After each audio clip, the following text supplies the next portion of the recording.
சேவை குறைபாடு பாதிக்கப்பட்டவருக்கு ரூபாய் 5.47 லட்சம் வழங்க உத்தரவு. ஸோ இந்த டாபிக் பார்த்தீங்கன்னா குரூப் 1 ப்ரிலிம்ஸ் சிலபஸில் யூனிட் 4ல் பாலிட்டியில் கன்சியூமர் ப்ரொடெக்ஷன் ஃபோரம்ஸில் வந்து கவர் ஆகும்.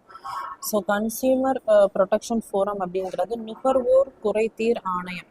ஸோ நம்ம ஏதாவது பொருட்கள் வாங்கும்போது அதில் ஏதாவது குறைபாடு இருந்தால், இல்லைன்னா ஏதாவது இன்சூரன்ஸ் போடும்போது அதில் ஏதாவது குறைபாடு பொதுமக்களுக்கு இருந்ததுன்னா நம்ம என்ன பண்ணலாம் அப்படின்னா இந்த நுகர்வோர் குறைதீர் ஆணையத்தில் வந்து கம்ப்ளைண்ட் கொடுக்கலாம்.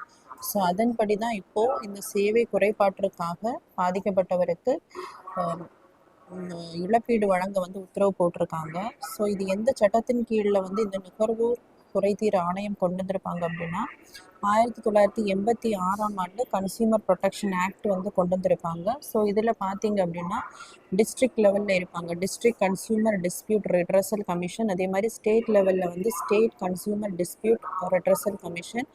நேஷ்னல் லெவலில் பார்த்தீங்க அப்படின்னா national consumer dispute redressal commission வந்து இருப்பாங்க. ஸோ நம்ம பொருட்கள் வாங்கும்போது கன்சியூமர்ஸுக்கு நுகர்வோருக்கு ஏதாவது பிரச்சனை இருந்தது அப்படின்னா அதற்கான அந்த குறைகளை வந்து இந்த ஆணையத்தில் நம்ம தீர்த்து கொள்ளலாம்.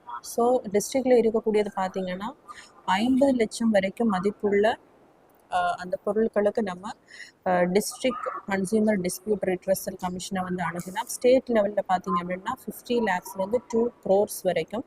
நேஷ்னல் லெவலில் இருக்கக்கூடியது பார்த்தீங்கன்னா எபோவ் 2 crores மேலே உள்ள அந்த இழப்பீடுகளுக்கு நம்ம என்ன பண்ணலாம் அப்படின்னா நேஷ்னல் கன்சியூமர் டிஸ்பியூட் ரெட்ரஸல் கமிஷனை வந்து அணுகலாம்.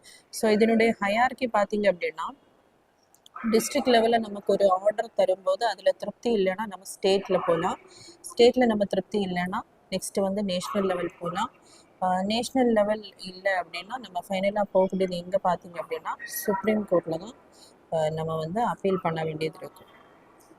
ஸோ இப்போ பார்த்தீங்க அப்படின்னா 1986 கொண்டு வந்த அந்த கன்சியூமர் ப்ரொடெக்ஷன் ஆக்டை வந்து ரீப்ளேஸ் பண்ணிவிட்டு 2019 வந்து கன்சியூமர் ப்ரொடெக்ஷன் ஆக்ட் வந்து கொண்டு வந்திருப்பாங்க. ஸோ அதன் அடிப்படையில் தான் இப்போ என்ன பண்ணுறாங்க அப்படின்னா தீர்ப்புகளானது வழங்கப்படுகிறது.